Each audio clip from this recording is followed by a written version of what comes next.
کتاب و حکمہ،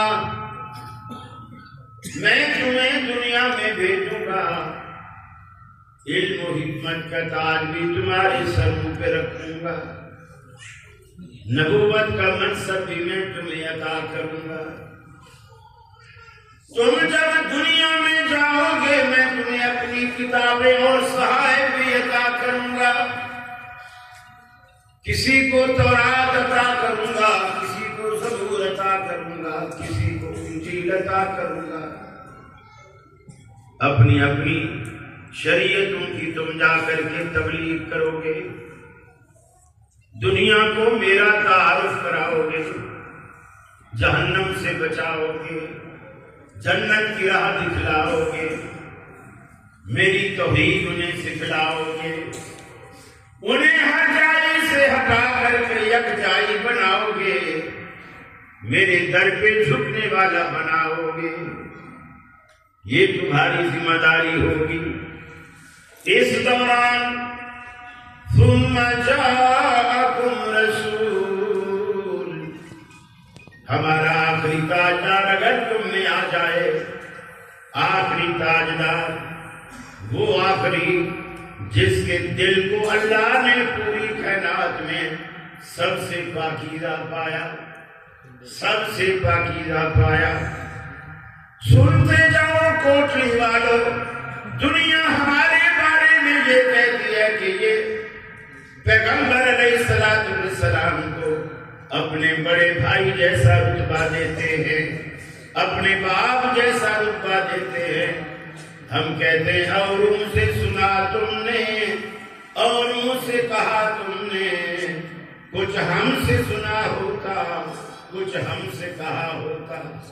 ہمارے قریب آ کر ہماری باتیں سنو۔ لوگ کیا کہتے ہیں؟ ہم یہ کہتے ہیں ارے بڑا بھائی اور باپ کیا حیثیت رکھتا ہے؟ اگر پوری کی پوری کائنات ایک پلڑے میں رکھ دی جائے اور دوسرے پلڑے میں آمنہ کے لال کو رکھ دیا جائے، پھر بھی آمنہ کے لال کا پلڑا بھاری رہے گا۔ یہ ہے حدیث کا عقیدہ اور ایمان ہے۔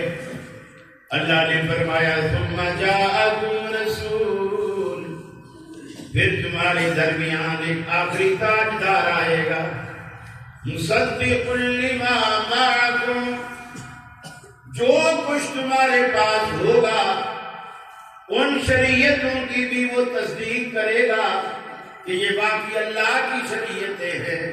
تورات واقعی اللہ نے اتاری، انجیل بھی واقعی اللہ نے اتاری، زبور بھی واقعی اللہ نے اتاری، وہ اس کی تصدیق کرے گا، تمہاری نبوتوں کی تصدیق کرے گا۔ مصدق لما معکم، جب وہ یہ تصدیق کرے گا اس وقت تمہاری ذمہ داری کیا بنے گی؟ اس رسول کی آمد کے بعد لَتُؤْمِنُنَّ بِهِ وَلَتَنْصُرُنَّهُ، تم ضرور بھی ضرور اس کے ساتھ ایمان بھی لاؤ گے، اس کی نصرت و تائید بھی کرو گے۔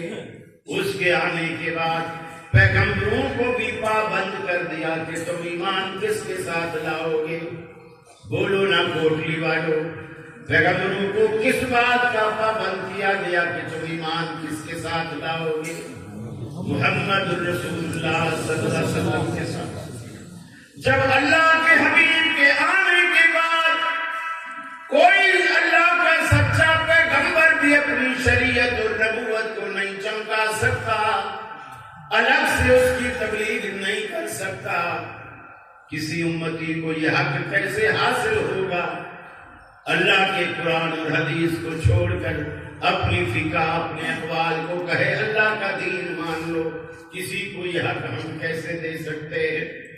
پھر اللہ رب العالمین نے کہا لَتُؤْمِنُنَّ بِهِ وَلَتَنْصُرُنَّهُ قَالَ أَقْرَرْتُمْ، وہ قرارداد جو اللہ نے پیش کر دیا، اللہ رب العالمین کو یہ ہاتھ کھڑے کروا رہا ہے۔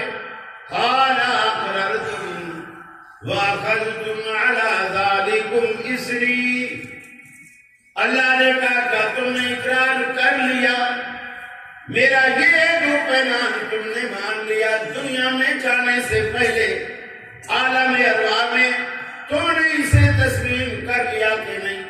قالوا اقررنا، سارے انبیاء نے کہا اللہ ہم نے قبول کر لیا، ہم اس کا اقرار کرتے ہیں۔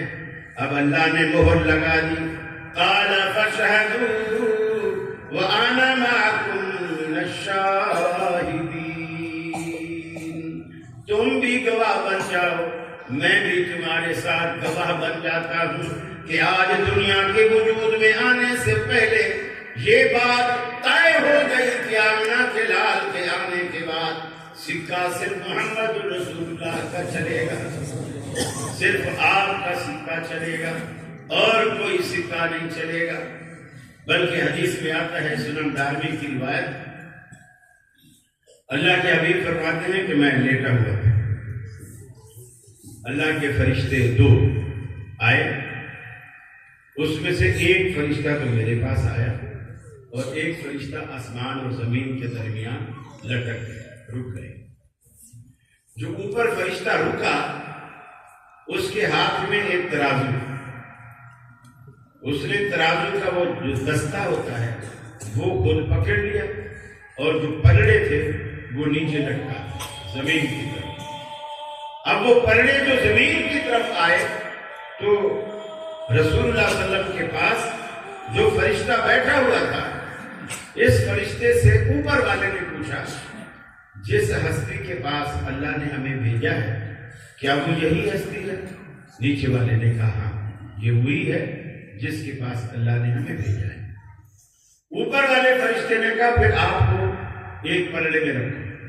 رسول اللہ صلی اللہ علیہ وسلم فرماتے ہیں مجھے ایک پلڑے میں بٹھایا گیا، دوسرے پلڑے میں آپ نے نام نہیں بتایا کہ دوسرے پلڑے میں کون تھا، لیکن یہ کہا کہ دوسرے پلڑے میں کسی اور کو بٹھایا۔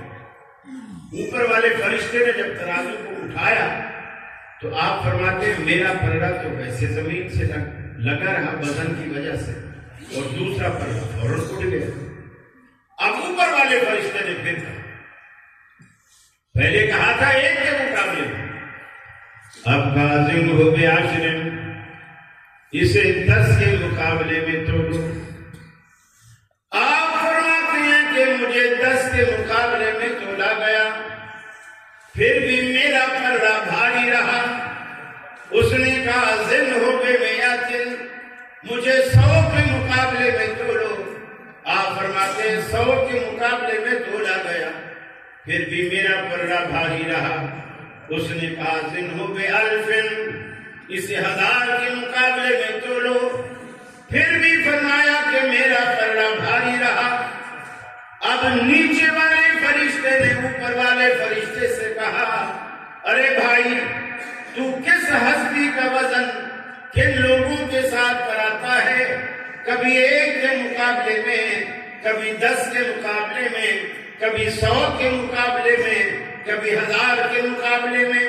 واللہ لو وزنتہ بامتہ لرجعہا، اللہ کی قسم اگر آپ کے مقابلے میں دوسرے پلڑے میں پوری امت و پوری کائنات بھی رکھ دے گا پھر بھی آمنہ کے لال کا پلڑا بھاری رہے گا۔